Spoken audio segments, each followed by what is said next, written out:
Simon. Nou, leuk voor je. Ja, geweldig toch, om Ja. dat juist vandaag te horen te krijgen. Nou, zeker.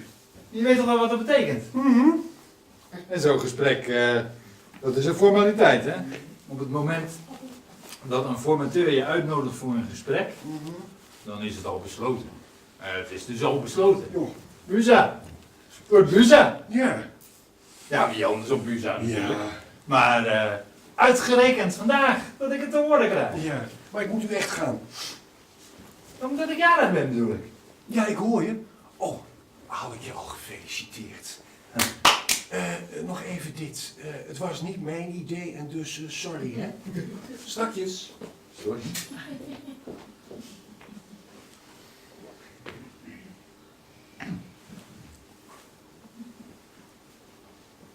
Kan je praten? Het is zover. Ja. Overmorgen mag ik naar de formateur.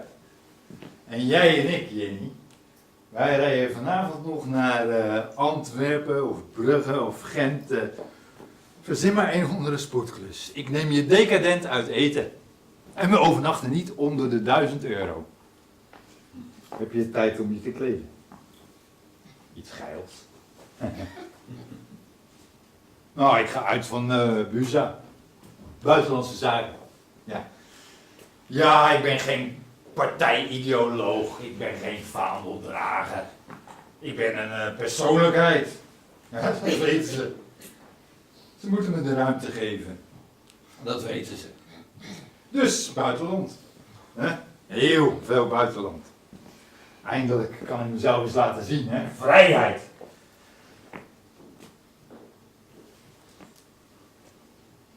Ja, maar ik ben jarig, lieverd. Dat was je toch niet vergeten? Ja, jezus, een 10 minuten gesprek. Kan hij dat niet doen? Je man.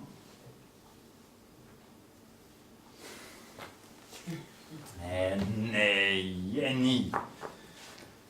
Nou, niet de mooiste nacht van mijn leven gaan zitten verpesten omdat jij naar een 10 minuten gesprek moet met een leraar geschiedenis.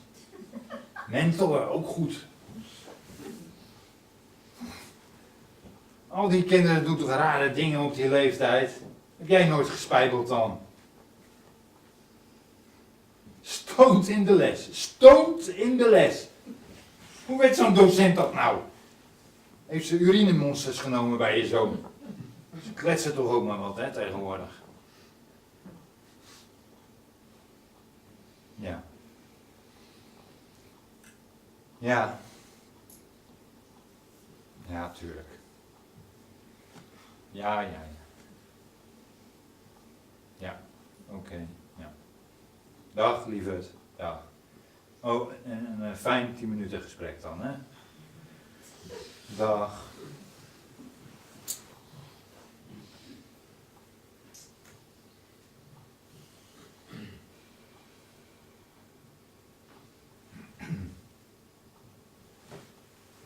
Ja, met papa. Is mama thuis? Roep er eens, Bram. Hoezo kan ze niet aan de telefoon komen? Ze moet. Zeg maar dat het heel belangrijk is. Nee, het interesseert papa geen drol dat mama Spaans staat te koken. Het interesseert me helemaal geen flikker dat ze zegt dat het staat aan te branden. Ze moet gewoon aan de telefoon komen.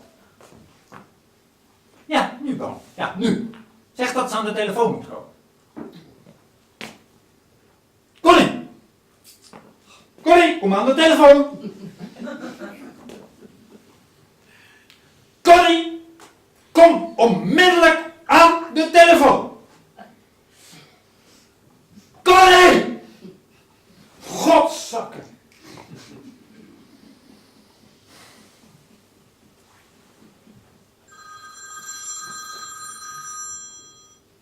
Ja?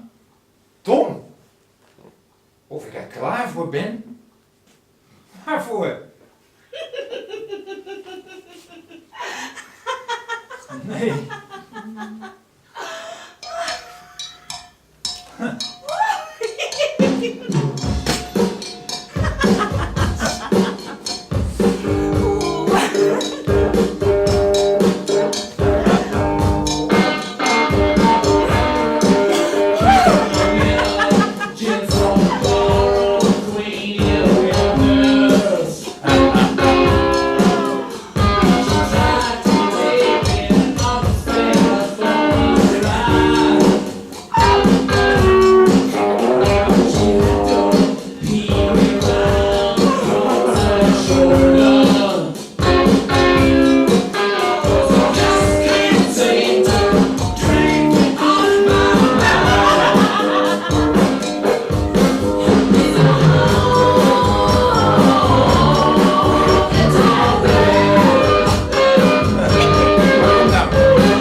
Happy birthday to you. Happy birthday to you.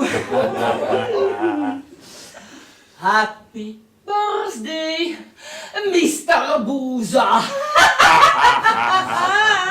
Mr. Boeza. Happy birthday Mr. Boeza. to you.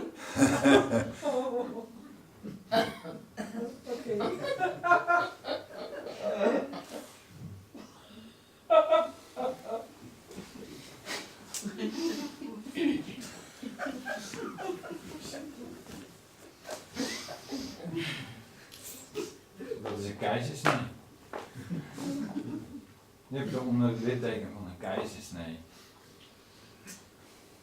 En normaal kan ik dat best hebben hoor. Echt niet zo flauw. Maar nu, op dit moment. Ik kan echt overal tegen. Rimpels, slecht gebit. Noem maar op. Maar die snee. Daar krijg ik een slappe van op dit moment. Sorry hoor.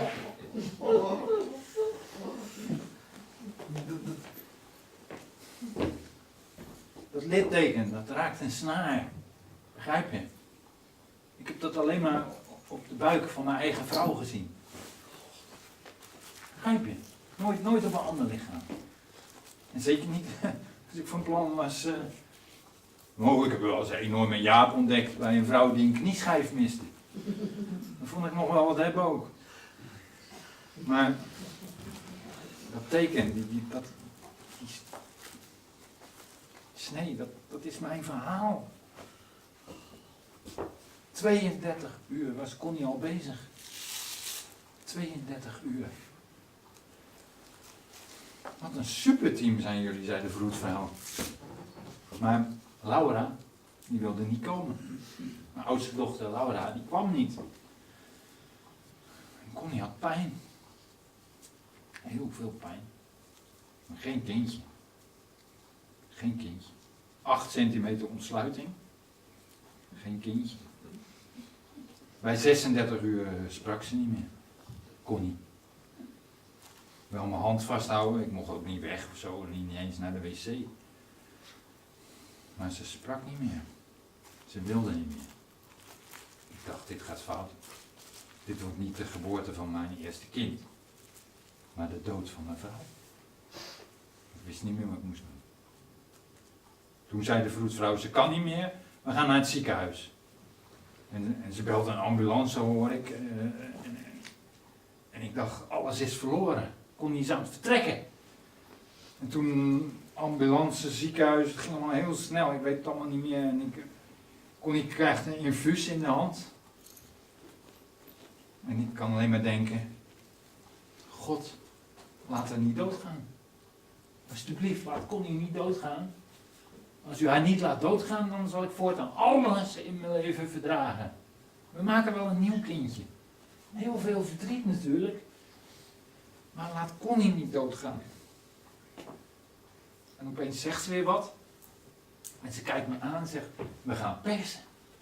En ze perst een keer en ik denk, goddank, alles komt goed. En ze perst nog eens en nog eens. Maar dan merk ik aan de mensen om me heen dat er iets mis is.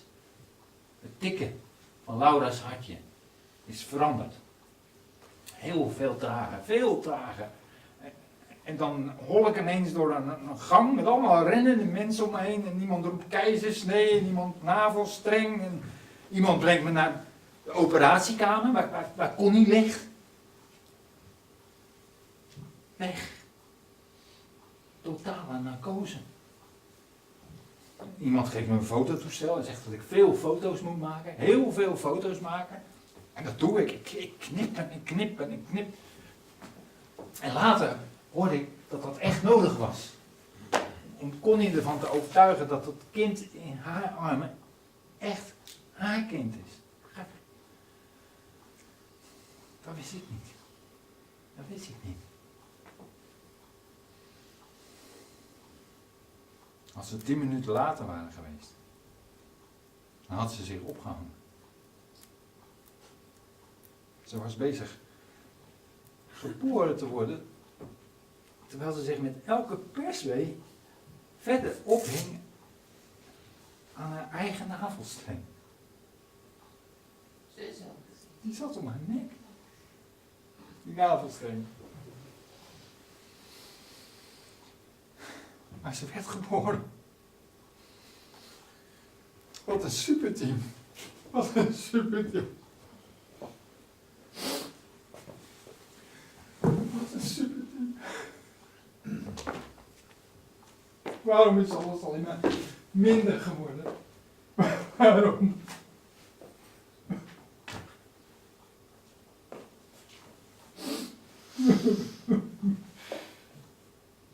Только je laisse tout motiver à part ce caille, hein? Ce caille. C'est on va la gêne. Je parle de nœud. T'es viens dans la courbe, né? C'est vrai? Niet zitten wie die dragen zitten primitivo. Je de bosch. Charlotte. Charlotte. Auch traurig. Ja, auch traurig. Ja. Nisem kurba matisem. Waar is ze? Nicht Ruhe, Mutter. Ja. Zwei Herrscher. Oké. Zwei Kinds. Ja. Ja. Zwei Oké. Kinds. Ja. Goed. Universitaro. Ja? Doktorini, professori. Ja. Svetlet. Zeker. Joma. Ja. To, lachko. Ja. Alles goed. Wij begrijpen elkaar. Wij begrijpen elkaar tenminste. Nou, niet schrikken. Als ik toch weer even jank. Er zit nog wat. Basie. Zo'n donderwolk. Zie bij die overheid. Die zit al zo lang. Die zit er al zo lang. En ik wil er vanaf. Wacht die leeg. Wat gek hè, dat je dat zo ineens zo kan voelen. Ik weet precies waar die zit.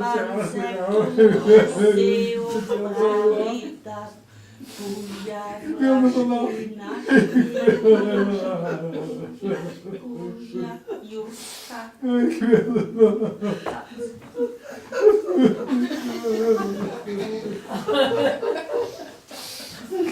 We staan wat te kreumen buiten. En we dachten, die ligt er naaien in de slaapkamer. We dachten, we gaan stil naar binnen een biertje drinken. Pak een biertje, ja. Ik vond het geen goed idee. Ik zei toch, dat is geen goed idee. Er staat zijn hoofd nu toch helemaal niet. Nee. Hebben jullie niet geneukt dan? Nee? Wat? Wat maakt dat nou? Kom op, hé. Maakt uit. Wat maakt dat nou uit? Hey, neuken kan heel deprimerend zijn hoor. Misschien was zijn ding wel veel interessanter. Ja, dan betalen wij toch geen 100 euro de man voor een beetje over zijn kop haaien en een liedje kwijlen. Het maakt niet uit. Kom op, hé, dat doe ik godverdomme voor niks. Het maakt niet uit. Het is goed. Het is goed zo. Ja? Je mag naar huis. Dikke scheid, ze gaat helemaal niet naar huis. En morgen de première mag ik heel even een klein beetje ontspannen. Kai, Draghi. Do your job. Wollten Sie etwas sagen? Just 5 minutes, that's all. Fragen. Freundlich fragen. Do your job. Bitte, Helena. Kutwief. Bitte, Helena. Wat wil ze nou? Heel gek. Ik geloof dat ze als mens behandeld wil worden. Oh god, ik moet alsjeblieft zeggen. Wat is dit, het begin van sadomasochisme of zo? Gaat ze slaan als ik het niet doe? Zij niet, maar ik misschien wel. Ho, wiens huis is dit nou eigenlijk? Het voor mij dacht hij nog altijd. Hè? Ik was sowieso een mordicus tegen dit zogenaamd grappige plannetje. Joep, Tom, als jullie even naar achter gaan, dan los ik het hier even op. Hè? Tom, kom maar. Ja. My dear Helena, Thank you for this lovely evening, but will you please leave us alone now? Zeg, goddomme, het is mijn huis. Jij bent een boerenlul en die vrouw mag naar huis. Wat is er met je? Een beetje geld is wel leuk, Maarten. Maar wat jij doet is echt behoorlijk gênant. Donder nou toch op. Hé, jou zegt het sowieso niks met je suffe nichtelul, maar dit is een jongensdroom, hoor. Hey. Suffe nichtenlul? Suffe nichtenlul? Wat is er nou?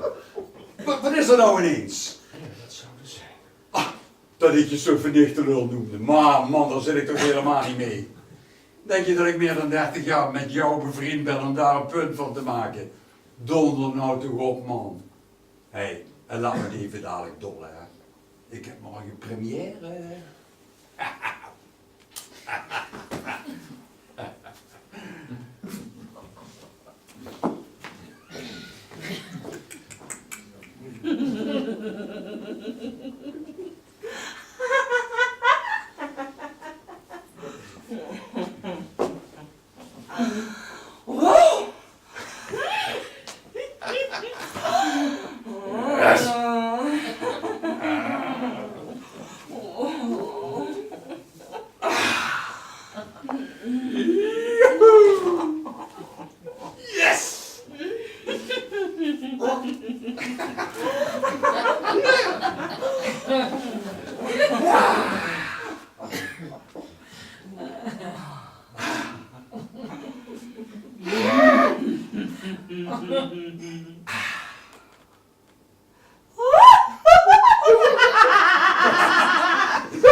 Ein kleiner.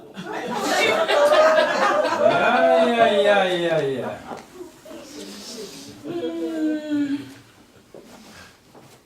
Happy birthday, Mr. Boza.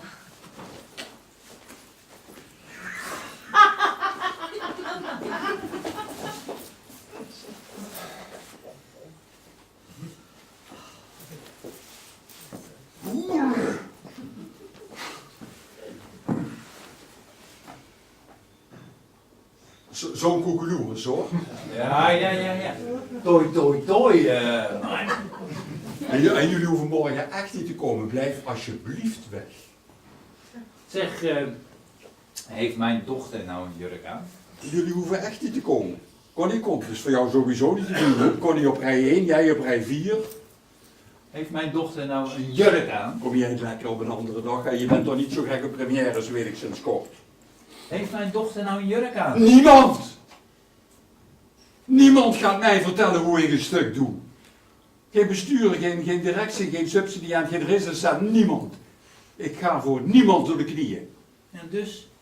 Dus ook niet voor emotionele chantage. Meneer Joep. Wel het idee heb ik de laatste tijd, op een of andere manier, dat ik, sinds jullie hier bij elkaar zijn, dat ik steeds de lul ben. Ik ben wie ik altijd ben, hoor. Ik kan geen goed meer doen. Eerst dat jullie mijn werk helemaal kut vinden en nou dat ik het met die vrouw ook weer niet goed doe. Heeft die vrouw helemaal geen last van me, hoor. Alleen jullie. Ja, ik ben niet veranderd. Als er hier één iemand is die zijn hele leven heeft gedaan wat hij wilde doen, hè? Wat hij moest doen, dan ben ik het. Ik heb altijd compromisloos en consequent gedaan wat ik wilde doen. Niemand van jullie kan dat zeggen.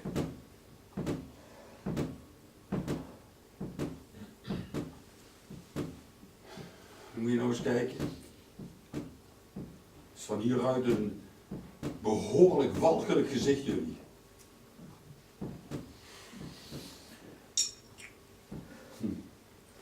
Zeg het dan. Zeg je toch gewoon? Ik weet het wel. Jullie zijn gewoon, alle drie, hartstikke jaloers op mij. Nou ja.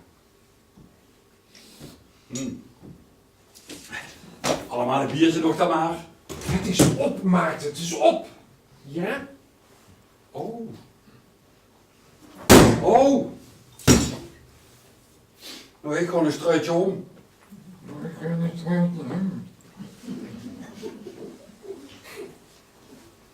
Wat ik nou eigenlijk afvraag, Pieter. Tom. Jij kan iets moois tussen veel lelijkheid ontdekken. Dat kan ik. Alleen maar spullen of ook mensen? Ook mensen. Tja, dat kan jij. Mhm. Waarom ben je dan nog steeds alleen? Ja, Tom, ik zie hen wel, maar zij zien mij niet. Treurig.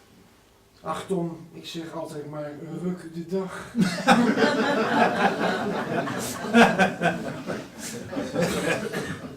En erop afgaan? Erop afgaan wordt op zekere leeftijd nogal onsmakelijk. Nou, Oh ja? ik heb daar nog nooit klachten over gehoord hoor.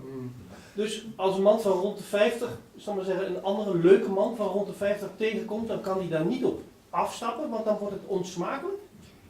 Ik zie nooit een leuke man van rond de 50. Oh. Jouw mooie zielen zijn zeg maar leeftijdsgebonden. Ik val op jonge jongens, ja. Ja. Hoe joh? Tussen de 18 en 25. Oh.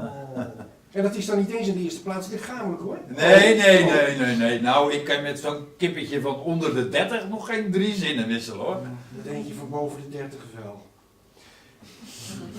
Niet eens op de eerste plaats lichamelijk. Wat dan? Ach Tom, ze zijn dan nog zo mooi wat ze zijn, hè?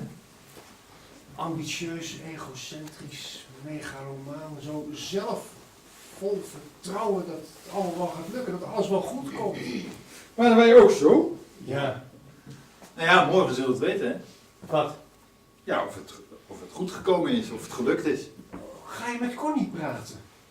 Nee, niet met Connie. Met de formateur. Hier staat de minister. Oh, trouwens. Zou jij 1 keer een interview willen afsluiten met kloaka in de camera? 1 keer? Ja. Nee, kan natuurlijk niet. Nee, Oh, sorry. waarom Sorry. niet? Nee. Waarom niet? Het is toch gewoon zo'n uitroep. Aloha. Ja, zoiets tenminste, maar dan voor ons. Niet? Ja. Het is toch een zelfverzonnen codewoord, hè? Ja, hè? Niet? Maar, is het iets? Nee, hè? Wel? Wat? Het is iets, hè? Ja, het is iets. Nou, dan zal het ook wel enorm smerig zijn. Nou, minister, wel een gelul eigenlijk. Dat is goed nieuws. Tja. Ik ben mijn hele leven al veelbelovend, zegt men. En nou denk ik toch even, veelbelovend? Voor wie? Voor wie? Veelbelovend. Voor wie nou eigenlijk? Ik ken niemand die zo ambitieus is als jij, Joep. En het is bij jou je hele leven zo geweest, dus... Nou, maar dat vind jij toch juist zo interessant? Ja, zolang het onder de 30 is dan, hè? Maar bij jou niet. Bij jou heeft je ambitie altijd een heel meedogenloos kantje gehad. Ja, nou, nu dan toch even niet hoor. Nu kan ik alleen maar denken. Nog 10 jaar. Dan ben ik er vanaf. Bootje in de Vecht.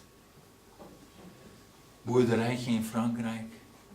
Appartementje op de gracht. En godzijdank geen dag meer veelbelovend. Gewoon lullige onsje kaas halen om de hoek. Of wat thuis aan de druiven zitten frummelen. Een goed boek lezen, Mahler nog eens horen, door Simon Rattle gedaan. En na afloop dan een likeurtje in de proeverij. Een likeurtje. Ja, gek hè? Ja. Ja. Doe je dat allemaal alleen? Of samen met ons? Oh. Oh, dat is toch toevallig. Connie zei ook al zoiets. Nou ja, bij Connie was het eigenlijk meer een beschuldiging hoor. Je ziet de toekomst helemaal zonder mij.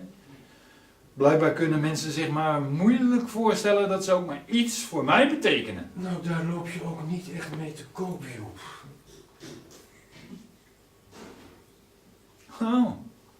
Oh, ben ik een nare man geworden. Ja. Ja.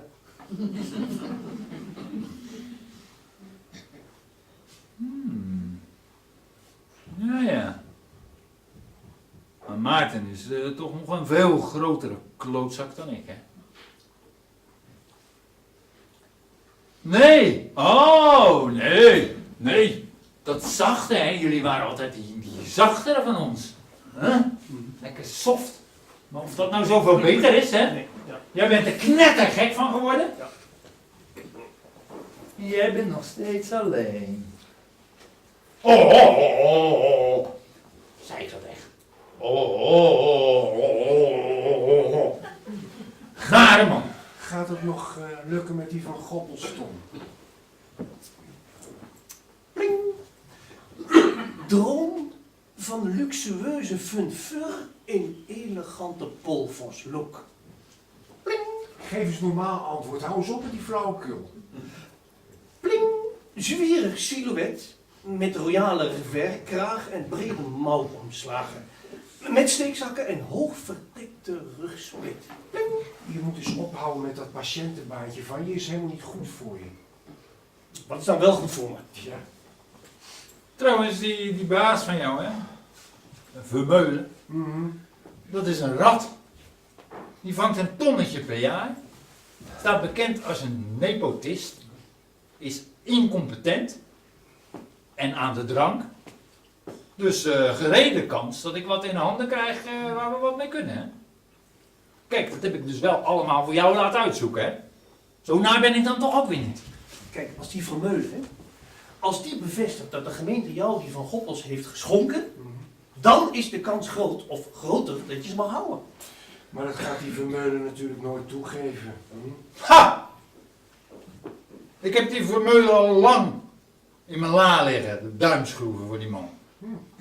Voordat ik naar het buitenland vertrek, snuit ik hem. Vermeulen, snuit ik. Wat zou helpen, is als jouw collega de schenkingen schriftelijk zouden willen bevestigen. Voor dat doel had ik trouwens een verklaring opgesteld. Daar hoef ik toch niet morgen de burelen mee langs, hè, Tom? Ja, dat dacht ik al wel.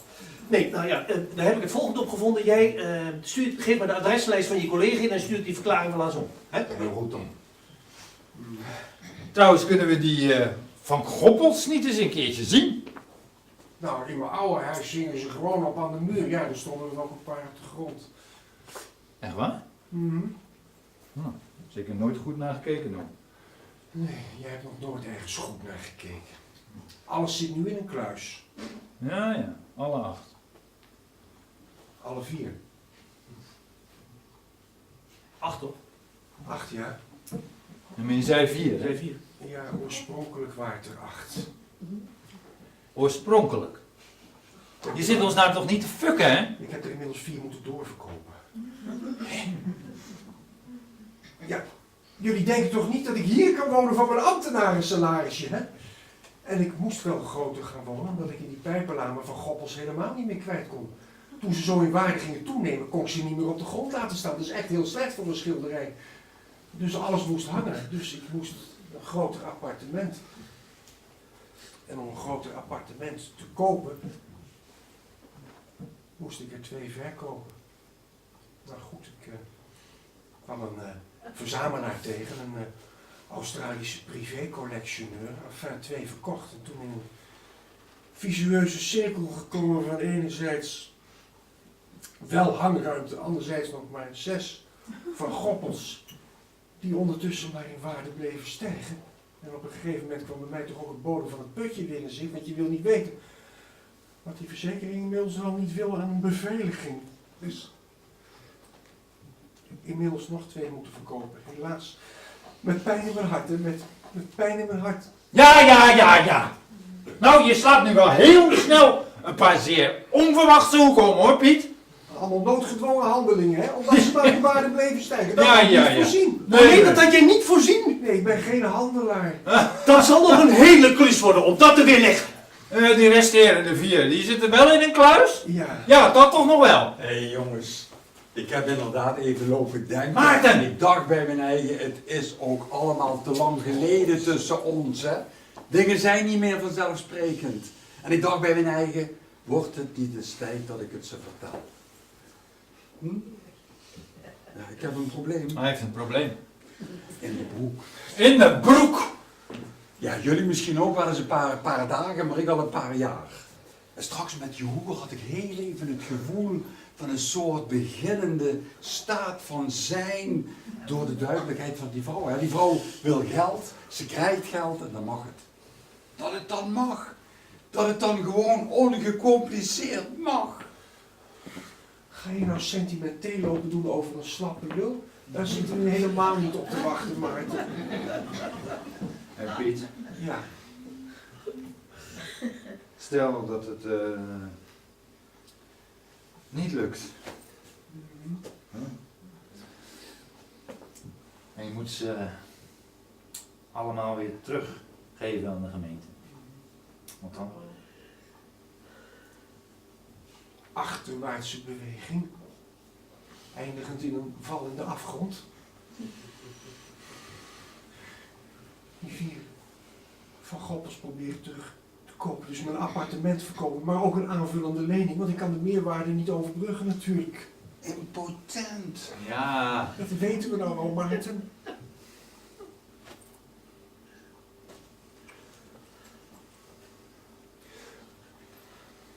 Bruin. Bruin. Kan ook heel lekker zijn. Bruin. Op een avond als deze. Zou goed passen. Bruin. Zo'n horst. Zo'n horst. Maar kinderforse horst. Nee, Tom!